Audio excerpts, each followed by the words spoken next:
আসসালামু আলাইকুম। একটু আগে একটা নিউজ দেখলাম, নিউজ দেখার পরে ভিডিওটা তৈরি করলাম যে দেশের জনগণের কথা চিন্তা করে তারপর হচ্ছে তেলের দাম বৃদ্ধি করছে। ভাই আমার কথা আপনার কাছে, আমি জানি আমার ভিডিওটা আপনার সামনে কখনো পড়বে না, যদিও পরে আপনি কখনো এটা আমাদের মতো মানুষের ভিডিও দেখবেন না। তো আমার কথা হচ্ছে ভাই, আপনি দেশের জনগণের কথা যদি চিন্তা করতেন, তেলের দাম বৃদ্ধি না করে আপনি তেলের দাম কমানোর 3-4 দিন আগে ঘোষণা দিতেন যে আগামী 3 দিন বা 4 দিন পর তেলের দাম কমিয়ে ফেলবেন।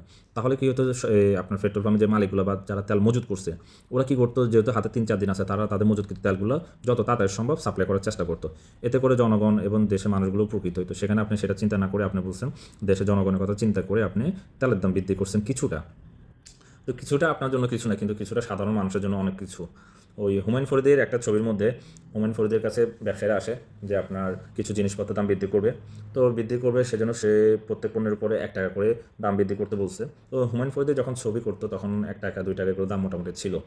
তো তখন হুমায়ুন ফরিদি বললো যে না, 1 টাকা বৃদ্ধি করবো না, প্রত্যেক পণ্যের উপর 3 টাকা করে বৃদ্ধি করবে। বৃদ্ধি করলে কি হবে, আপনার জনগণ আন্দোলন করবে, আন্দোলন করলে সরকারি লোক কী করবে, আপনার ওই 3 টাকা থেকে 1 টাকা কমে ফেলবে। 1 টাকা কমে ফেললে কী হবে, আর 2 টাকা করে দাম বৃদ্ধি করার কারণে 1 টাকা ব্যবসায়ীরা পাবে, 1 টাকা পাবে সরকারি লোক। এতে করে জনগণও খুশি, ব্যবসায়ীরা খুশি, সরকারি লোকরাও খুশি। তা আমাদের দেশের রাজনৈতিক অবস্থা হচ্ছে এরকম যে জনগণের কথা নাকি চিন্তা করে আপনি তেলের দাম কিছুটা বৃদ্ধি করছেন। তারপর আরেকজন নেতা উনি বলল যে রাতে 10টার পরে তিনি পেট্রোল পাম্পে যাওয়ার পর দেখলো যে আপনার পেট্রোল পাম্পগুলোতে কোনো ভিড় নেই। ভাই আপনি যদি রাতে 10টা 12টার পরে যান, আপনি পেট্রোল পাম্পের মধ্যে আপনি ভিড় করতে পারবেন ভাই। ওই মানুষগুলোর পরের দিন কাজ নাই, আপনার মতো কি ভাই সে আরামের জীবন পার করতেছে। তার সকালবেলা উঠে কাজে যাইতে হবে, কেউ গার্মেন্টসে করতেছে, কেউ ইন্ডাস্ট্রিয়াল জায়গায় কাজ করতেছে, সকাল 7টা 8টা বাজে। সে তো আপনার মতো না ভাই, তার তো ঘুমাইতে হবে। আপনার জনগণের দুঃখ বুঝতে হলে আপনি দিনের বেলা যাইতেন, দেখতেন যে পেট্রোল পাম্পগুলোর কী অবস্থা। সেটা না করে আপনি রাতে 10টা 11টা পরে যাই বলতেছেন পেট্রোল পাম্পগুলোতে ভিড় নেই, তেলের সংকট নাই। তো এই নাটকগুলো বা বিগত সরকার বলেন, বর্তমান সরকার বলেন, ভবিষ্যতে কোন সরকার হবে সেটা তো আমরা বলতে পারি না। তো এইভাবে করে জনগণের সাথে এই প্রতারণা চলতেই থাকবে। জনগণ আপনার আন্দোলন করবে, জীবন দিবে, রক্ত দিবে।